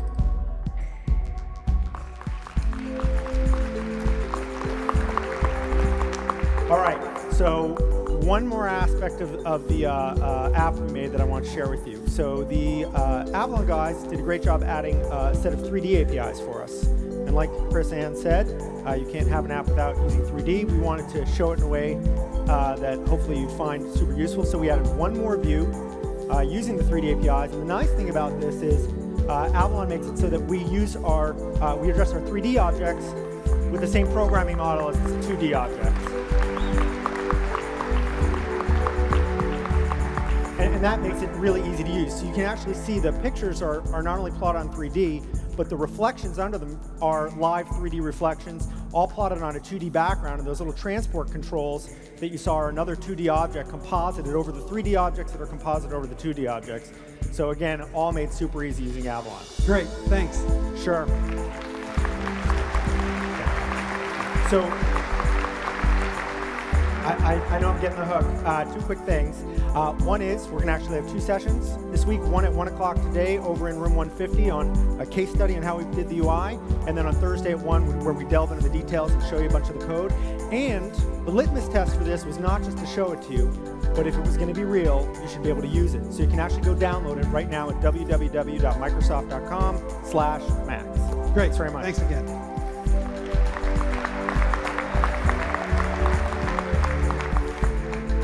How about a real app? This is a good sample. How about a real app? Joe Flannery, the Vice President of Marketing from North Face, is here, along with Mark Bellinger, CTO and co-founder of Fluid. And they're going to come out and talk about the problems that they wanted to solve and how they solve them with Windows Vista. Hey, guys. Hey, how you doing? I'm doing good. Hi, Jim. Yeah, nice to see you. Hi, everybody. This is new for a guy from the North Face to be at the PDC. And I'm very excited to be here to tell you a little bit about the North Face. We're the world's premier supplier of authentic and innovative outdoor products. These are products that inspire and enable our customers to never stop exploring. The North Face was founded as an expedition brand, and to date, we sponsor more expeditions than all of our competitors combined. We've got amazing athletes like Pete Athens, the American who summited Everest more than anyone else. Pete's an amazing guy, but when he's up on Mount Everest, our customers can't experience what he's experiencing. We've got athletes like Dean Karnazes, the ultra-marathon man, who's running 270 miles at a time, but he's by himself. We also have thousands of products each season, 2,000 this season alone. Sometimes our customers have a hard time understanding the difference between a $100 tent and a $5,000 expedition tent. So we've looked at what's been successful for marketing for us, and the internet has been an astounding tool for us to use. So we've briefed our friends and our web design agency, Fluid, to find opportunities for us to figure out how we can bring our customer and our content and bring them closer together and bring it to life. So Mark is going to show you something that's answered our prayers. Mark. Thanks, Joe. So we've had the good fortune of being the North Faces agency for the past 3 years. In that time, we've been able to use rich internet application technologies to double the overall sales volume of the North Faces website.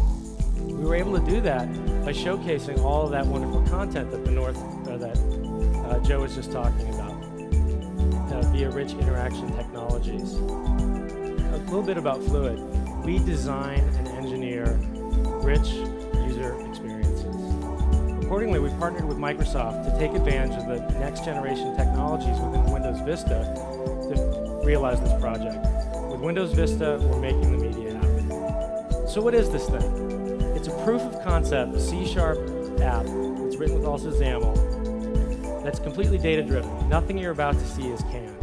And so in that earlier demo, you saw a pretty cool thing with some video playing in 2D. How about some video on 3D? How about 3 videos in 3D? About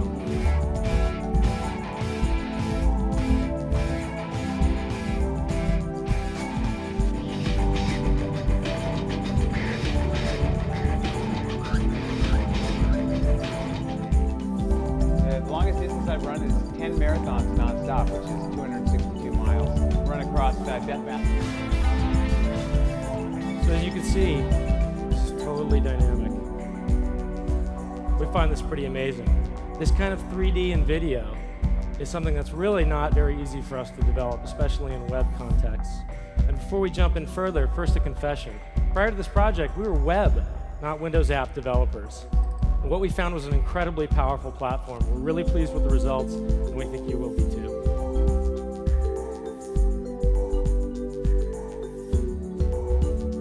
So as you can see, rich media is really deeply integrated into the Windows presentation foundation. You've got clear type overlaid on video playing full screen in the background. Integrating imagery, sound, video often involves just a single line of markup. We're able to introduce these great 3D elements to showcase the North Faces products. And diving into this other product, the Red Point jacket, you can see that the original video is rotated into the background onto that plane, and we've overlaid yet another video, a testimonial from one of the North Faces athletes, expanding on why he likes the product so much. That was all written in XAML, and it was very simple to do. So during the course of development, we found the Windows Vista platform to be a very flexible platform development. These user interface components right here, features, expeditions, technology, and I'm circling with the mouse. These are all just list box controls that have been styled. They're the same control. That's incredibly important to us because we're able to rapidly change the look and feel of our applications without a lot of work. And yes, these are 2 video feeds playing within a list box control.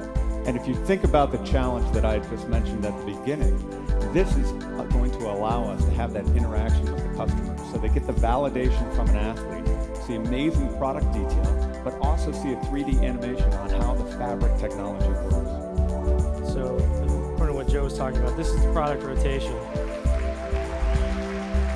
Pretty cool. Really important for online people to be able to see products at that level of detail. And this is simply an image montage control we wrote. It's the same control that you saw at the very beginning of the demo that showed the images fading around. And if you look really carefully in the background, that same control is still running, subtly reinforcing the North Faces aspirational brand.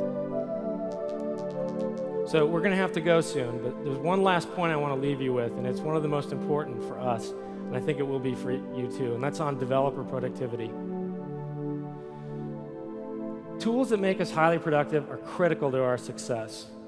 And doing things like this kind of 3D and video mapped on it, was not practical on our previous projects. So for this project, remember I told you that we were web developers. The primary developer went from 0 Windows application development experience and 0 3D experience to this in fully functioning prototype form in a mere 6 weeks. That's simply astounding.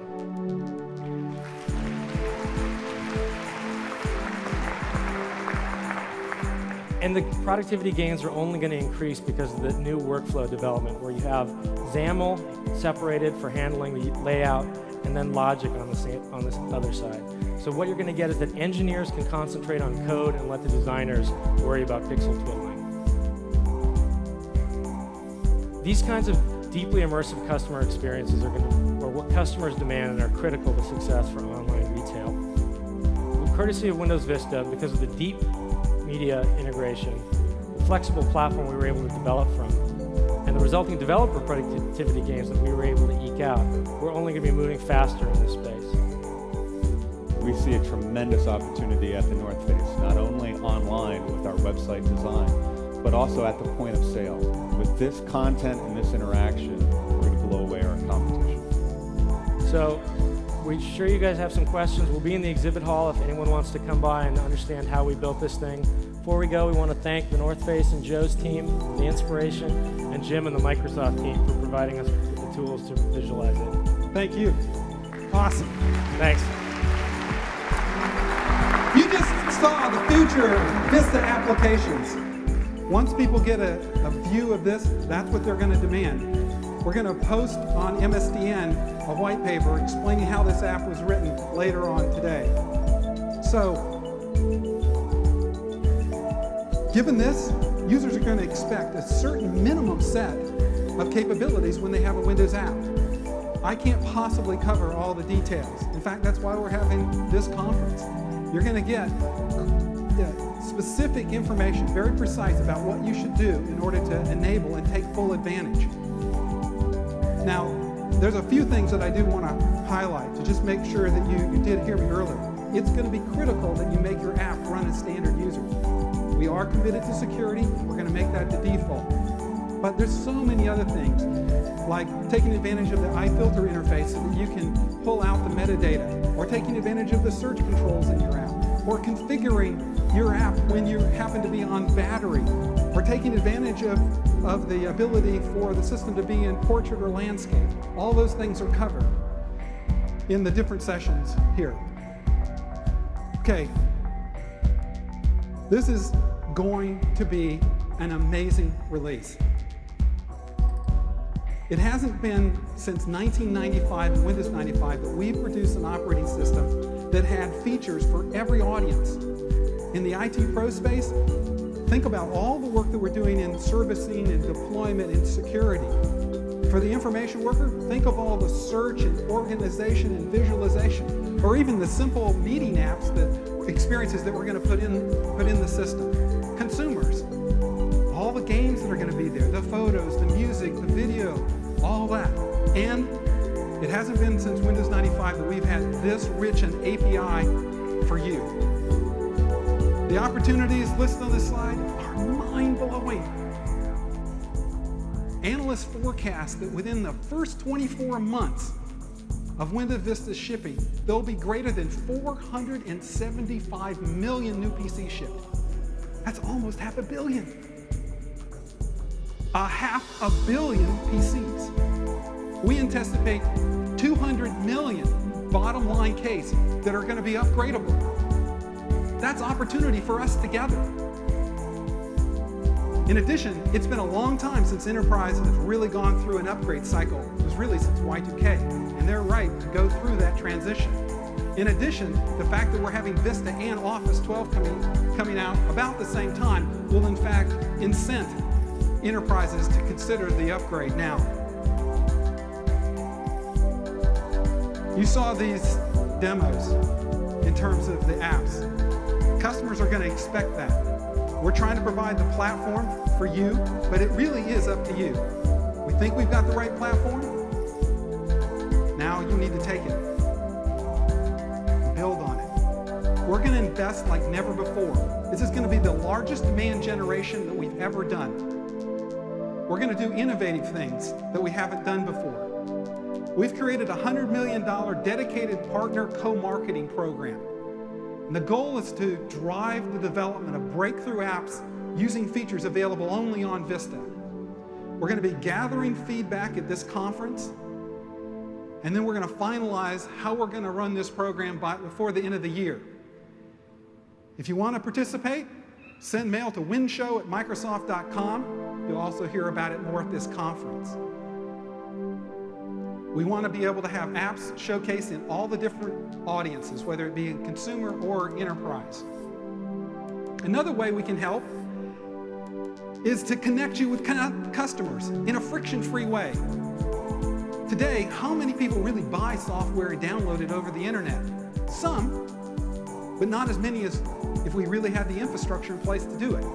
We released Windows Marketplace last October, and it was a good start, but it really didn't have any download capabilities. And how many of you have downloaded a piece of software and purchased it? Wow. Aren't you worried about the key? What if you lose it? You don't have the media. Ugh. That is actually preventing some of the acceptance of that particular approach to purchasing software. Today, we're going to preview something we call the next generation of the Windows Marketplace called Digital Locker. And the concept is that you can, in fact, try, download, and purchase software online, and we will keep the information so that you feel safe. If you're moving from machine to machine or something happens to your machine, that you can get the keys back.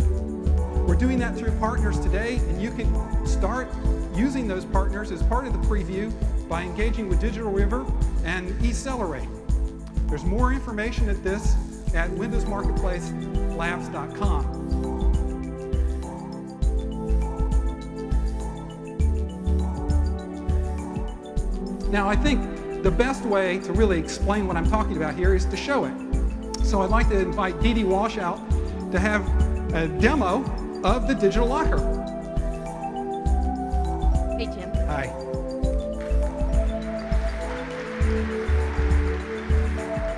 Thank you.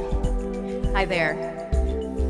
I understand I'm in between you and lunch, so I'm going to show you how fast it is to purchase software through the Digital Locker. So I'm going to go ahead and purchase a piece of software called ACDC, and of course we have passport authentication. And let me just do my ACDC by ACD Software. And this is a piece of software that will hopefully come up quickly. That is a graphics package. And I am going to go to a different machine, actually. All right, let's try that again. So I'm going to, again, search for this product called ACDC, and it's a cool graphics package, and there I go again. This always happens when you're in front of a crowd of thousands of people. And here it is. And it's a cool graphics package. I know I want to buy it, so I'm going to click Buy. And I already have a product called Rad Combo Box, which is a developer tool. And I'm going to go ahead and keep this going quickly, so I'm going to check out. And notice that, again, this is just trying to make it very simple and easy for customers to feel like this is a trustworthy service. So I'm going to go ahead and keep moving with this purchase and authorize my stores and complete the purchase. And now what you're seeing happen is the transaction being passed to Digital River and eCellerate. And what's great about this is that it's one transaction for multiple merchants. And the other thing is, while we're launching today with Digital River and eCellerate, ultimately we will have many merchants that will be available. In fact, hopefully the merchants that your customers are most comfortable with. And in this case, again, what's happening here is we're passing an encrypted information to both of these vendors. Now here is the thing that we've all been waiting for, which is just a one-click download. So all I have to do, this was per Jim, he said one click, that's all we want, and there we go. One click, and now I'm in my Digital Locker. And I just want to point out a few things in my Digital Locker that are key. The first is that it's integrated in with the Windows Vista shell. And what that means is that we have a very reliable download through Windows Update services. The other thing is that I'm going to show you a few things. Notice that I can look at all of my products in the Digital Locker. In fact, if you'll see here, it shows the status of each. For example, Synchro Magic Pro from Gellosoft, it says verified. What that means is that we verify that the bits as ISVs that you give us actually are what the customer will get. The final thing I want to show you is what a customer can do in the Digital Locker. The first, obviously, at the bottom is to download the software. And the second is to create a backup CD, which our customers have said, got to have the bits in hand. And of course, the third thing is to be able to install from within the digital locker. And the final thing, which is the most important, which Jim mentioned, is getting my license information. So never again do I lose my license information and have to repurchase software. It's all available from here rather than stuck in some desk drawer or hidden in email somewhere. And in fact, if I buy a new PC, all I have to do is sign into the digital locker and boom, there's all my software and I can download it to my machine. So that's the digital locker. I have, again, as Jim pointed out, please go to windowsmarketplacelabs.com to get more information to test this service out. And also, our team is here at Ask the Experts on Thursday at 6:30, so we'd love to see you. We're here all week. Thanks. Great. Thank you.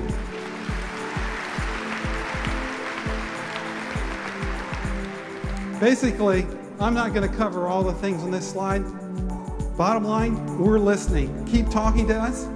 We are also trying to have fun, as you can see with the Channel 9 guy. If you have better ideas for having fun, just let us know. We're listening. These are the places to go to give us feedback. So today, you're going to get more bits than you ever have from us. As you leave, you'll get the goods. I feel like I'm pulling out a wallet here. Okay? You're getting everything from Beta 1 Vista to SQL Server to the tools, the WinFS betas. You'll also get that build 5219, which is the pre-Beta 2 build of Windows Vista. Again, I want to caution you, put it on test machines only. You'll also get some other bits at the end of day 3.